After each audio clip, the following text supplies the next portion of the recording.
Namaste nerds, this is Navanad, Budget Pub Stomper, and today we've got something special for you. This is a partner pairing that I've been getting not a request, but special requests for.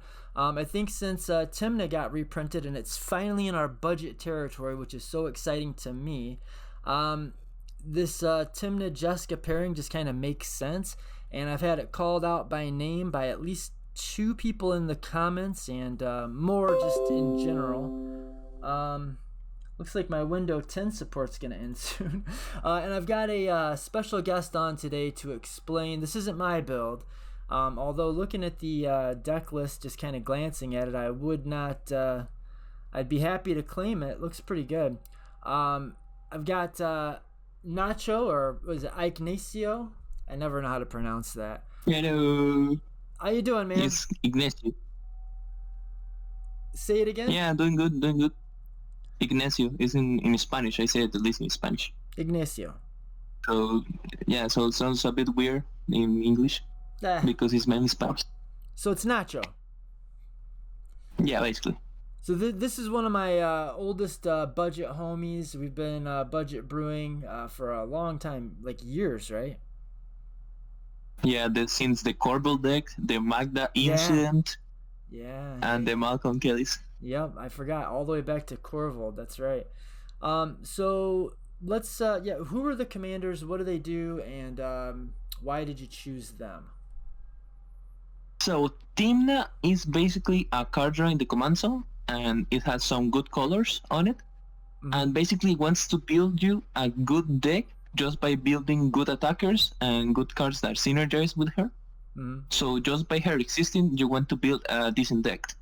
Now, Jeska, on the other hand, is a removal spell, an infinite mana outlet, and overall a good way to pressure life totals by herself.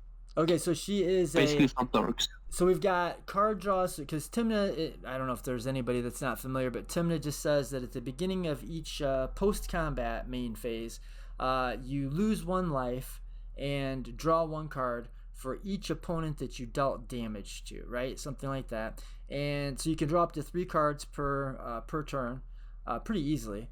And then Jeska is a removal piece, but also an infinite mana outlet. You can nag her to deal X damage divided to each of up to 3 targets, and she comes into play. It's not divided. It deals up to 3 targets that damage. Is not divided. That's right. You're right. So you'll play this usually second, and it will deal 2 damage to each of up to 3 targets. Right. That's the typical use case. Then if you do that, and then you play her again for 5, now she's dealing even more damage, and so on and so forth. And so on. Yep. And so that's how she's a removal piece. But you said she's an infinite mana outlet. Could you explain that a little bit? So once you have infinite mana, you're gonna cast Jeska, minus her to death, deal the damage you minus her to the opponent's faces, cast it again, kill it again, and so on, so on. So basically, she kills all the table. Okay, yeah. So you cast her.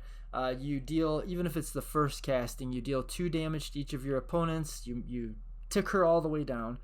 She goes back to the command zone. You have infinite mana, so you cast her again, and then you nag her again, and then you deal 3 damage, and then you just keep doing that over and over until you burn the table out. Yep.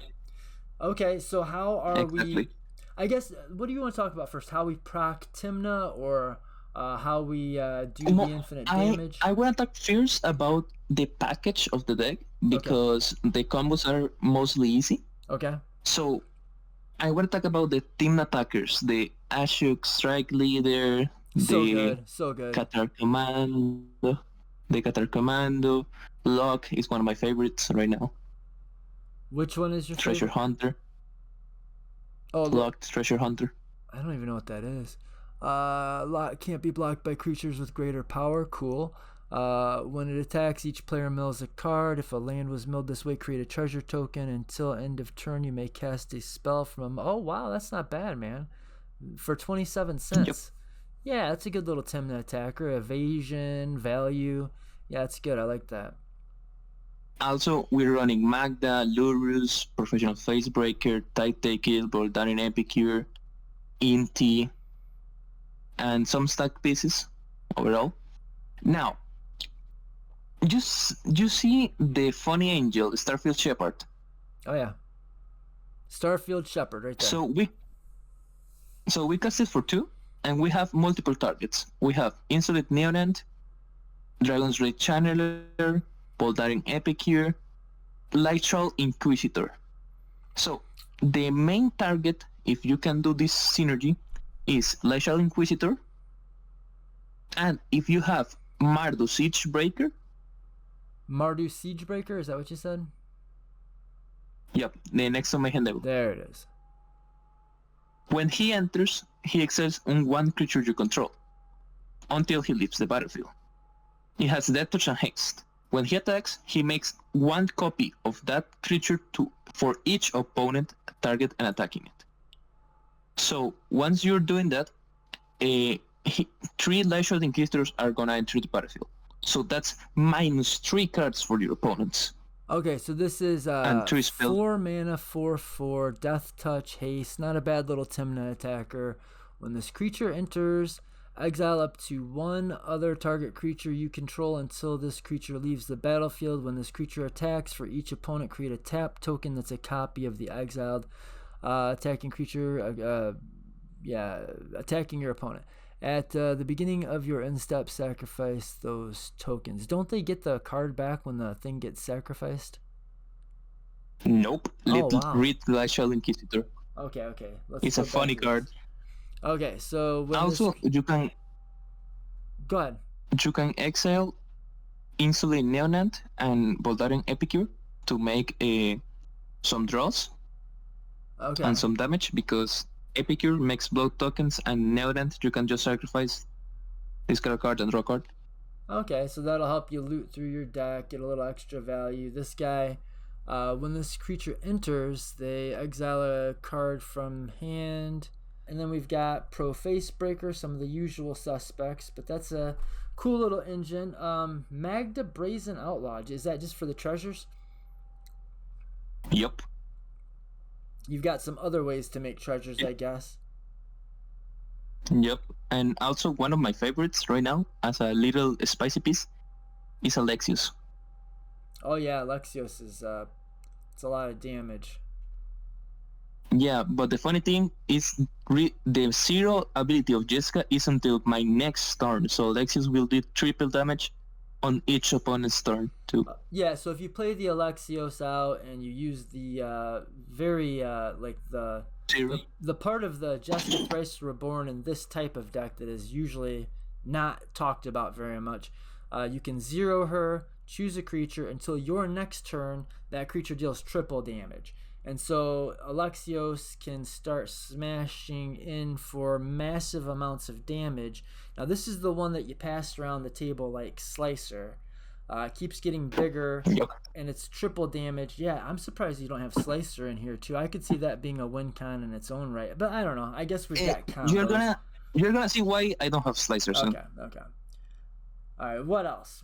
So if we go to the artifact section of the deck, you're gonna see a funny little artifact called Pyre of Heroes. It's one of my favorite pieces right there. I love this card. I spec'd on it hard, and I'm not doing well on it. Yeah, so the idea with that card is that the deck has a lot of humans and a lot of valuable ones. So the main idea is to, if you have that, cast it, and you can search up with Tymna, you can search up Alexis or Mardu Siegebreaker. Okay. From Command Zone. Also, Insolent Neona, also Dragon's Rage Channeler, Qatar Commando, and all those creatures can search most of our deck. So it helps a lot. Even the tokens can help. Tokens help to search 1-mana creatures.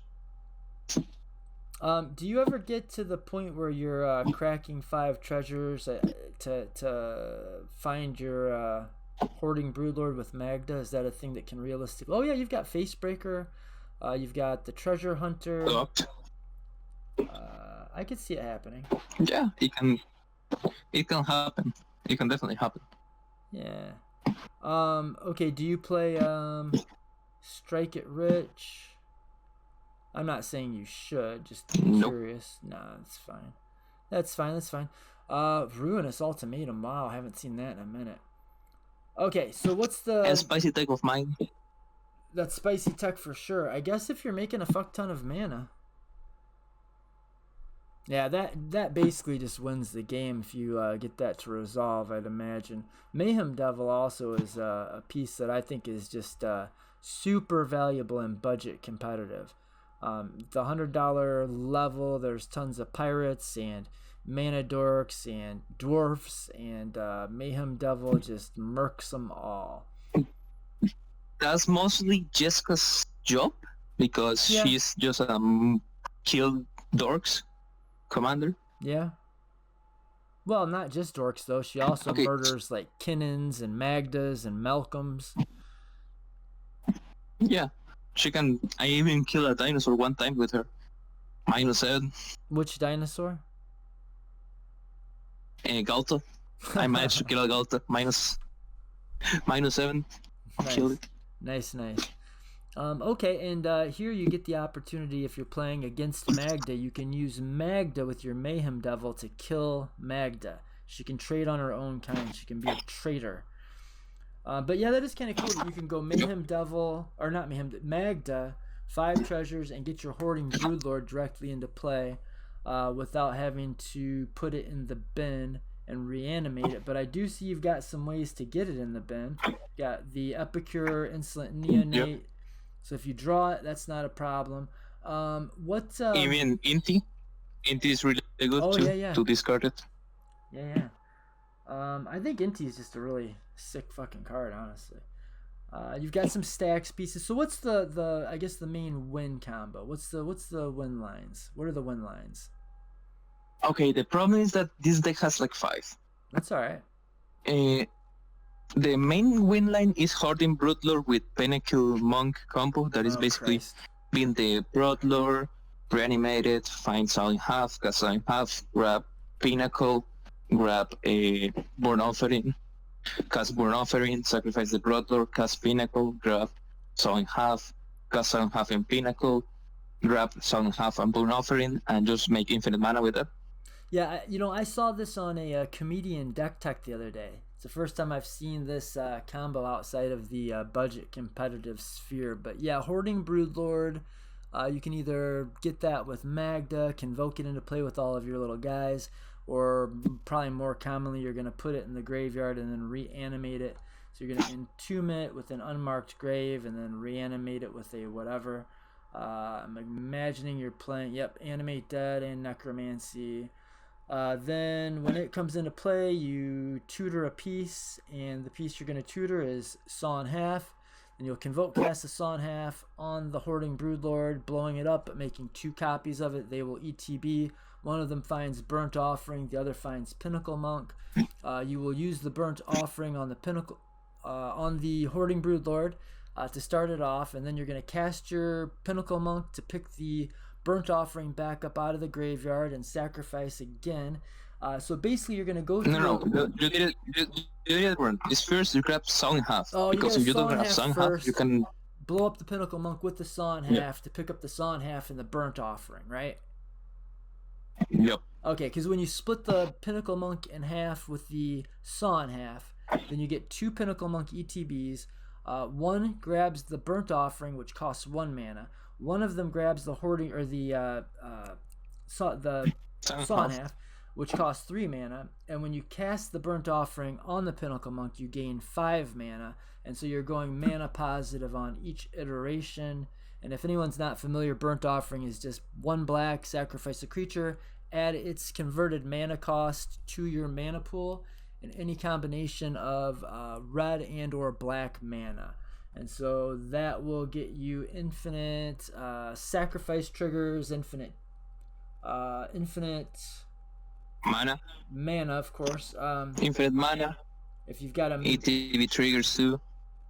What if you don't have anything else going? You can still you can get the...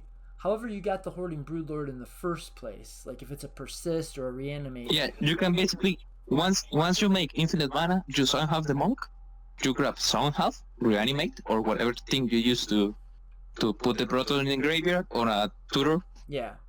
because it brings back instant sorceries, Tutor Mayhem Devil, Yeah. and Yep. just keep Sound Healthing, and you win. Yep, that's good. And I guess there's a small problem if you happen to use one of the enchantments to animate the Hoarding Broodlord. But yeah, that's well, maybe then you would have went another route. But yeah, anyway, it's a sick line. Very cool. I find myself putting in so many decks. If I've got a red-black deck that has just any reason at all to be in like reanimating things, that's my go-to line at this point, is the Hoarding Broodlord thing. And I mean, even if it's a red-black X. Now, there's a funny line in this deck that can win up to turn 2 or turn 3, depends on hand. But it's basically Abdel, Reanimate Death, or Necromancy. Yeah, so that's like World Gorger Dragon, except that you don't get blown out when it gets murked, right? Yeah, it's more safe. You need to have a mana rock or some. You need to have mana, at least a mana rock. Is that right? Yeah, a mana rock. Doesn't matter what type of mana rock. Just any Also, one, right? A fun interaction you can do is actually the angel, the 1 mana angel. You can leave the entire table with 0 cards in hand. Oh, this thing. The 1 mana. Yep. Okay.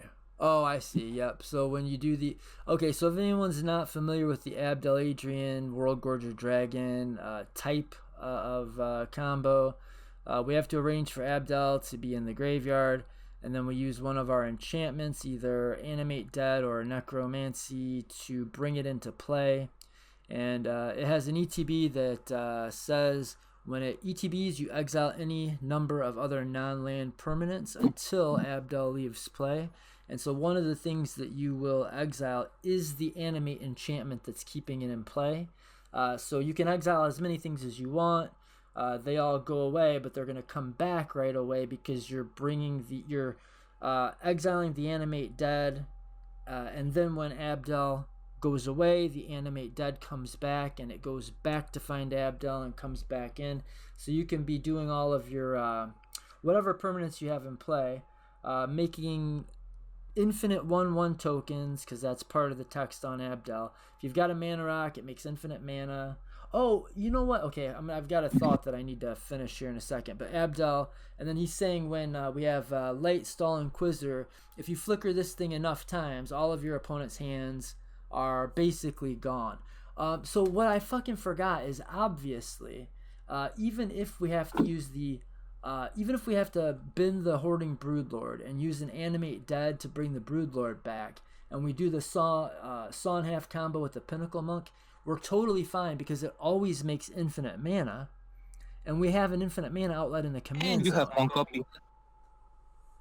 one copy of Broodlord. Yeah. Jeska is just a stupid card.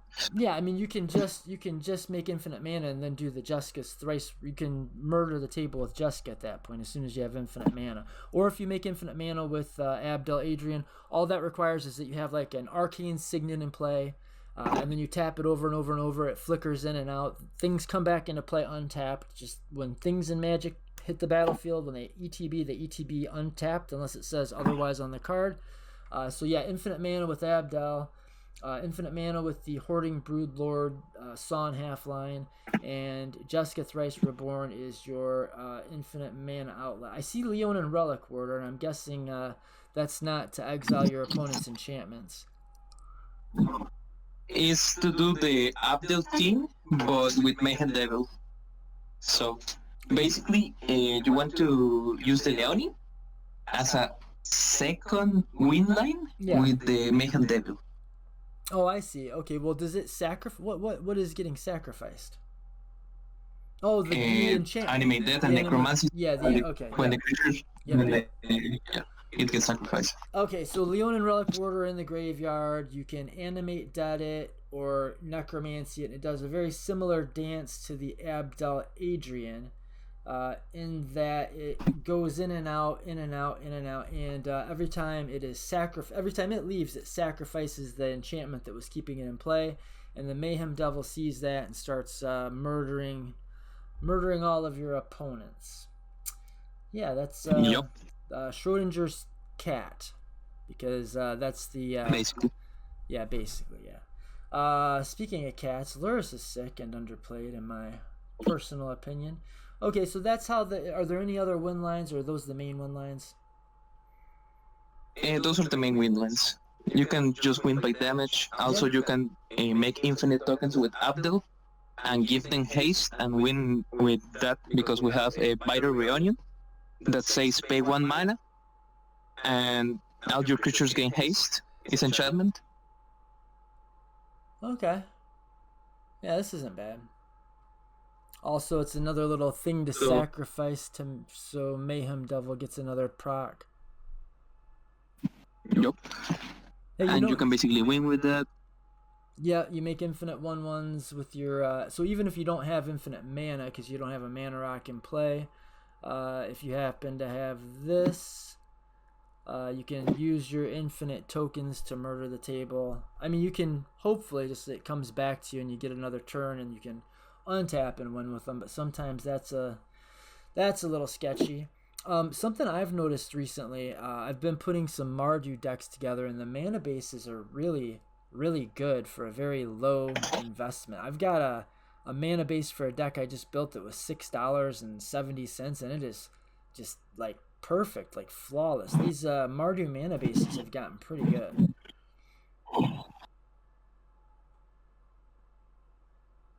What else? All right, so now you were saying the Pyre of Heroes is pretty big, and that's just because you've got a bunch of humans in the deck, so you can use it as something of a birthing pod to find your more important pieces, huh?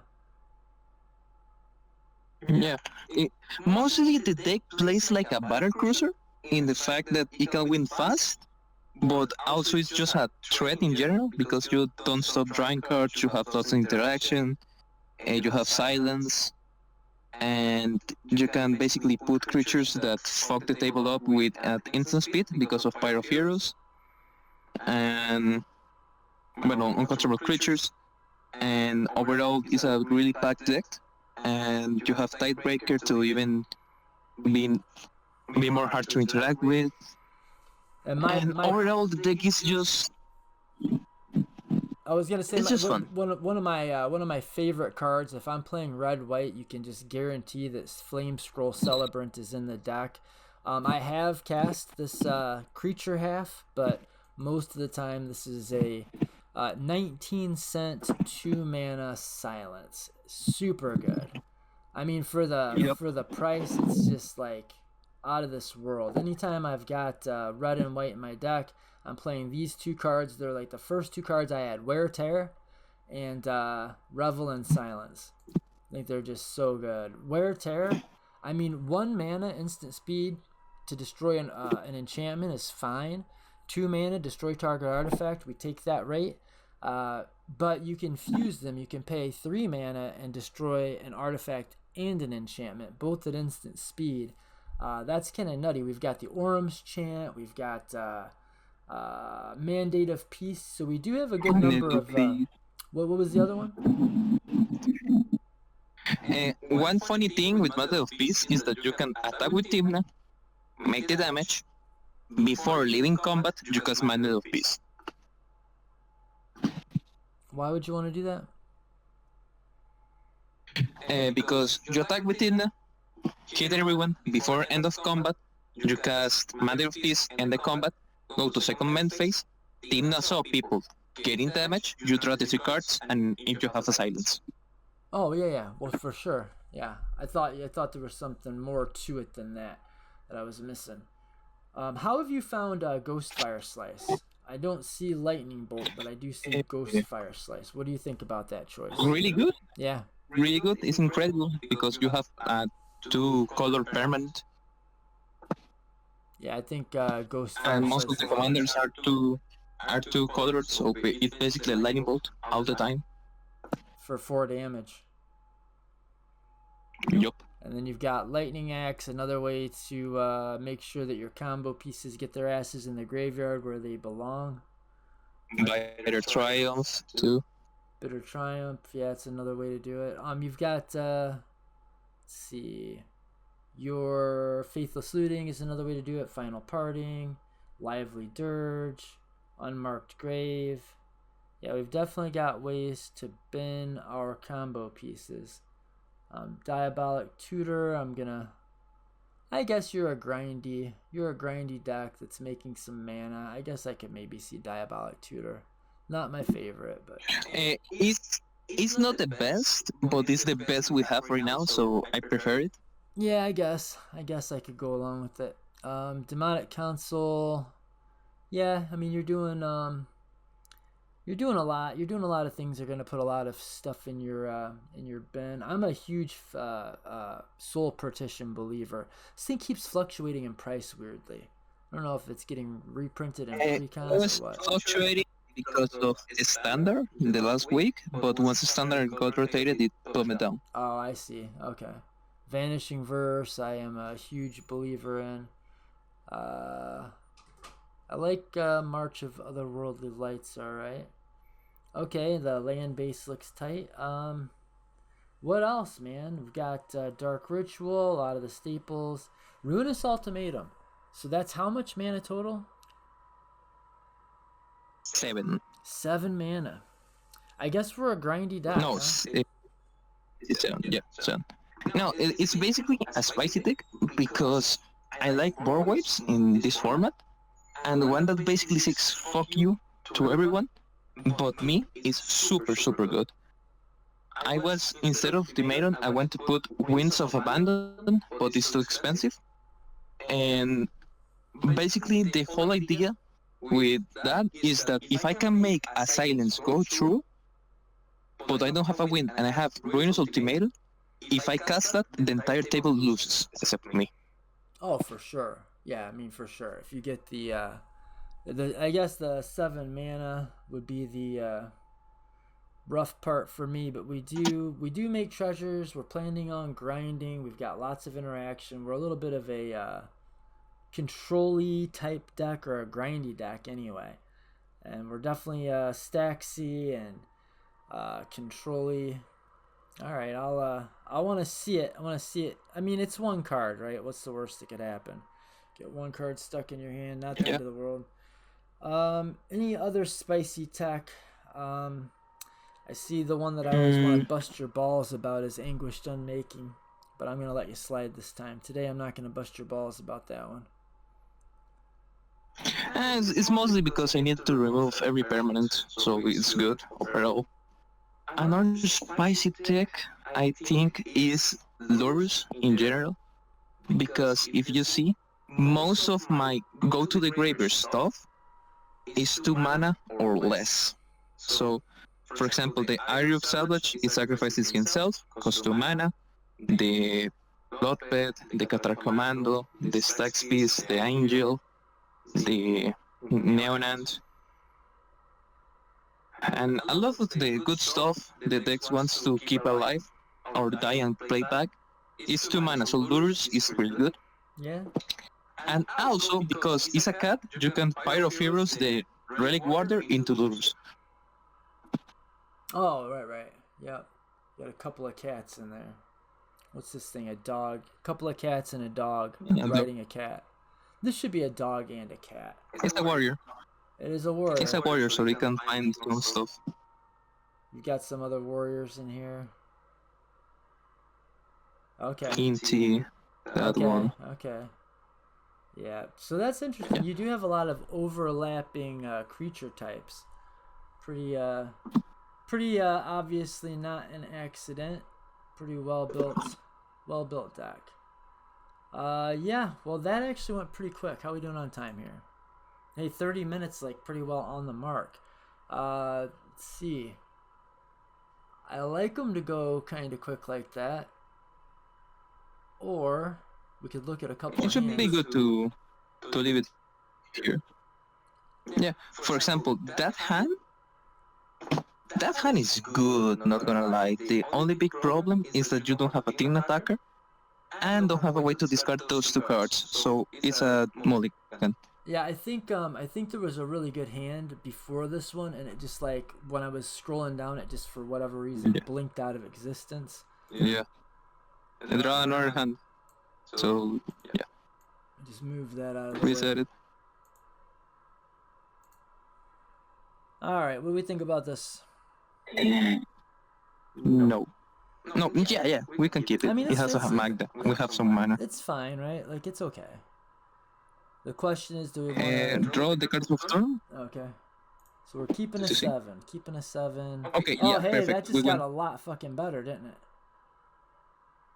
Yeah. And first, you're gonna play the Dragon's Cult Summit, because we don't have a 1 mana.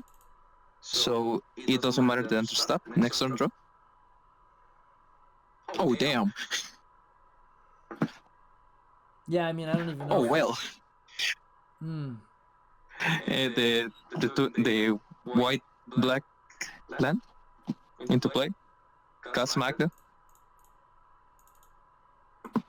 We're gonna go slow with this one. We need to, keep it good, flowing. So, next turn. Now, we're gonna play the double land. This guy? We're gonna cast Tymna. Okay, so what the other option was just to try to win the game. You're not about it. You're not about that life. No, right now no, because we don't have enough mana. Remember, we have to cast the Necromancy. Well, we would be able to go to combat with Magda, make a mana. We'd have 2 mana for Unmarked Grave and 3 for Necromancy. Yeah, not enough.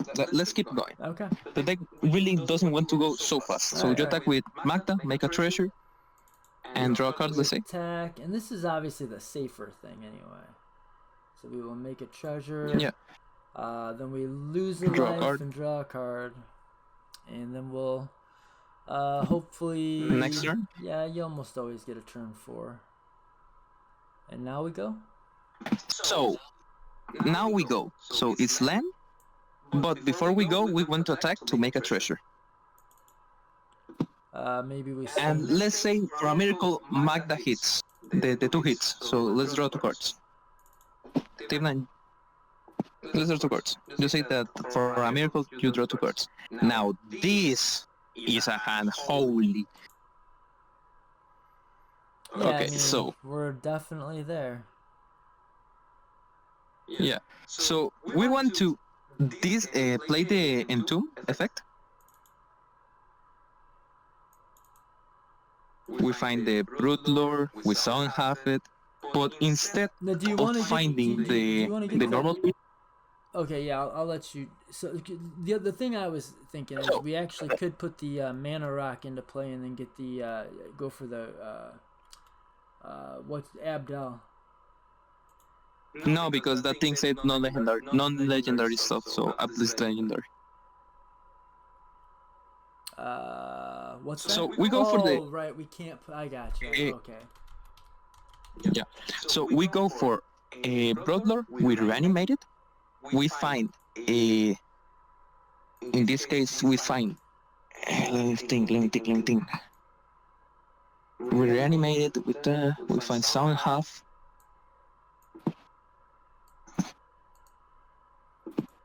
I think we still need 1 more mana.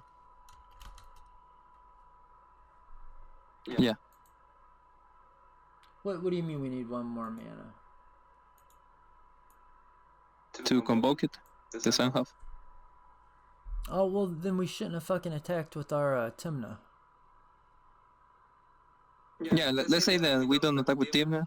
So basically, put that on top. We tapped it, we got Sound Half. In this case, because we have 2, 3, Sound Half it, we're gonna find a Dark Ritual. Now remember that did put our guy back in. We no longer have the Yeah. But here you find Dark Ritual and the Pinnacle Monk. So these two And ETB. you convoke, yeah, that ritual on Pinnacle Monk. You can convoke the Dark Ritual. With the mana of the Dark Ritual, you burn offering, the one of the tap tokens, cast the Pinnacle Monk with the thing, bring back that, and you can go infinite with that. Okay, so these two are our tutor targets. Yep. And we're going to tap the Hoarding Broodlord to cast a Dark Ritual. Now, what was the idea? Cast the burn offering in hand. It's because we have burn offering in hand, we need the mana. Oh, I forgot about that. Right, okay. So yeah, we've got tons of mana. So now we sacrifice this guy, right? Yep. Okay, and we've got, what, 10 mana?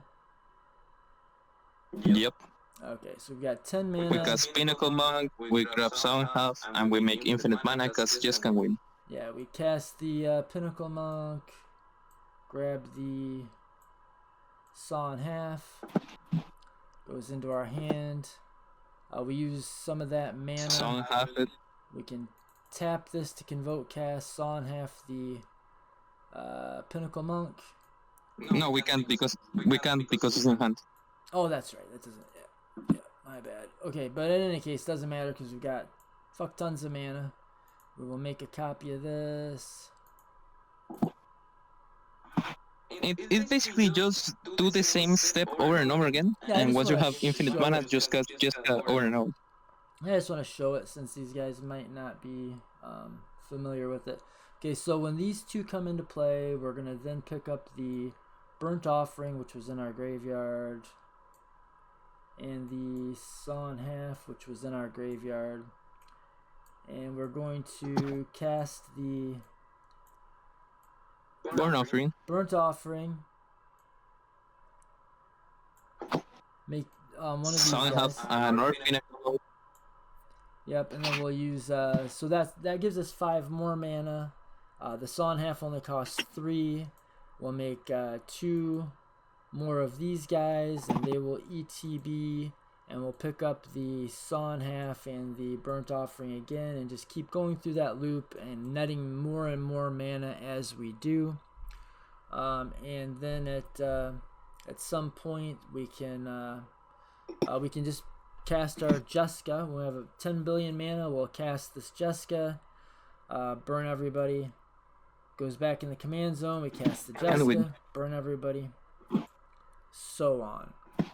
Even if somebody had a way that we couldn't cast our commander for whatever reason, maybe some, I don't know, you're in a mixed pod or you're playing actually against not budget decks and somebody's got a Draenith Magistrate in play, we could make once you make infinite mana, you basically cast Neonant, Infinite Neonant, the one in your hand, sacrifice it, discard 1 card, draw a card, and now you cast the Unearth, and you do the same loot with the Pinnacle Monks, but instead you grab a Saw in Half and Reanimate and Unearth, and basically you look through your deck so we can until you find a Mayhem Devil. Until we find Mayhem Devil. Or we could just, since we didn't have to use our Hoarding Broodlord the way we often would have to, we could just point the Saw in Half at the Hoarding Broodlord again. Nope, because you see the example with a Draenith Magistrate, so Broodlord wouldn't work. Fair. Yeah. Alright. Okay, so let's say that it wasn't Draenith Magistrate. It was, I can't think of anything else that would, somebody exiled, well, it would go to our Pithing Needle, Jeska. Pithing Needle on Jeska as well. Then we could use the Saw in Half on the Hoarding Broodlord and tutor up 2 things, maybe a Silence and a Mayhem Devil. Or, any of our winning cons. Alright, I think that, I mean, this isn't obviously my deck or critique the deck time, but I would like a Dual Caster Mage and Twin Flame combo in here. Not necessarily Twin Flame, but I think it would be pretty good in here because you have a lot of ETBs. problem is that dual caster mage is skyrocketing price. Oh, Now it's did like it? $4. Oh my god, that Yep, sucks. it's like $4. That sucks. It's because everybody's starting to figure out that budget competitive is a blast, and they're starting to stop being a bunch of big old pussy heads and starting to try to win Magic games. All right, well that's the deck, man. We even got to see one of the main lines go and little iterations of it. Now I'm satisfied. That feels like a video. 30 minutes for a Navanad video? No way. Can't have it. Can't have it. Yep. Brevity is not my strength. So, and I want to introduce a concept to people. So I have a project that I'm working on that I have been working on, but I haven't officially canonized it yet. And I just want to announce it that I've kind of figured out what I want my role to be in this budget competitive space. I am now moving towards having the biggest catalog of $100 budget competitive decks in existence. I think I probably already do have, but if I don't now, get back with me at the end of this year. I think I've got about 50 deck techs online right now that's got $100 budget competitive, like actual viable decks, and I'm taking this idea very seriously. If I put a deck tech in a video and I don't think it's like actually I don't know, like tiered high enough that I would recommend you play it in an event, or if I would discourage you from playing it at a tournament, or if I would be afraid to play it in a tournament or a league, then I'm probably just not going to put it on, or if I do, I'm going to put I think I've been good about this, that the couple times I've done kind of fringy decks, I've put a disclaimer out like, look, I'm not saying this is the best thing in the world, but I think it might be. Like the one that comes to mind is Hopium, right? Like that was a little bit of a joke, but I don't know, you could get there. But anyway, so moving forward, I'm going to be cataloging these decks that I think are all like actually viable decks, and I'm going to be like signing off, giving them the Navanad stamp of approval. In fact, there's a deck that I've been working on for like 2 weeks. I just showed Nacho today some video of me goldfishing the deck. That shit is so bleak. And I'm sending it to people, and it's like, look, does this make the grade? Does it not make the grade? It was like one goldfish hand, it just kind of sputtered out. I mean, it did a lot, but didn't win the game. And then out of 3 goldfish hands, The biggest problem with that deck that you showed me. Let me finish the thought real quick here. So the second game, I think we went to turn 5 and had got just preposterous amounts of damage. I don't remember how many, but I had 20 of the what are they called? The Great Oak Guardians. I had 20 in play. So all of my creatures were massively buffed, and but then on the last goldfish, I think it was turn 6, and I got Great Oak Guardian and Crater Hoof out, and it's probably I win that game. But winning on turn 5 and turn 6, if everything goes according to plan, probably not good enough. So what were you saying? I'm sorry. The problem with that deck is the second a deck with heavy interaction, like for example Tymna Jeska, if you keep a hand that is based on interaction and just grinding the game, that deck fumbles so bad, it dies so bad. If I see you're playing that commander, instead of me playing Tymna, I'm gonna instacast Jeska and kill the most things possible in the table to basically just lower the pace, or cast a Ghostfire Slice, or whatever. Yeah. That's my main reason with this deck, is that because we have a removal in command zone, I will say, but when you see me in the Discord, I say, but that thing dies to removal. Bro, I am the removal. Yeah, that's kind of the meme in the Discord is, in fact, we have a little, a symbol for it now. What is it, Luigi? Whenever somebody brings a deck tech up or a commander up, hey, what do we think about this? And Nacho's immediate go-to move is, we'll just kill it. It's yeah, I know. If it's dead, it doesn't do as well. Yep, for sure. Dies to removal. It's a Luigi, right? Luigi? Ah, that's an inside joke. All right, well, anything else before we sign off and call it a video? Tymna is really broken. Please Yeah, buy as much as possible, because once Final Fantasy stop getting produced, that shit is gonna skyrocket. that's true. And Jeska too. Jeska is really hard to get, but the deck is really fun. It can be built at any budget, actually. The most stronger version is like 200 because you can put more tutors, more silence. The new Voice of Victory is really stupid in this deck. And overall, I think the deck is really good. Yeah, It's nice for people that want to combo, go fast, or take it slow and grind a bit because the deck is built like a battle cruiser. yeah. So it's built kind of in a battle cruiser way, meaning like it can get on the battlefield and like pressure people, and yes, it's able to kind of pivot. It can do grindy, it can do controlly, it can do fast turbo wins. Like, you know, it's not the fastest deck in the world, but like you saw right here, this is kind of probably a pretty good example of what it might look like to play against the deck, where it's gonna try to go off on like turn 4, maybe turn 5, but you know, maybe not. Maybe it grinds into the late game and overwhelms everybody with value. Yeah. Right on, man. Well, thanks for doing the video deck tech with me. It was a little bit overdue. Now we are finally approaching reasonable Navanad video territory. Wouldn't be a Navanad video if it weren't 46 minutes and 55 seconds long. Yeah, thanks for joining me. Appreciate it. And I'll see you. I appreciate it too. Yeah, and I'll see you for the next one, Nacho. Or I'll see you in the Discord. Until next time, guys, word to your mothers and your fathers and all of your pets and your animals, and get them spayed or neutered. And Eastside until the day that I die, and namaste. I almost swore, and I swore I wasn't going to swear. Namaste, bitches.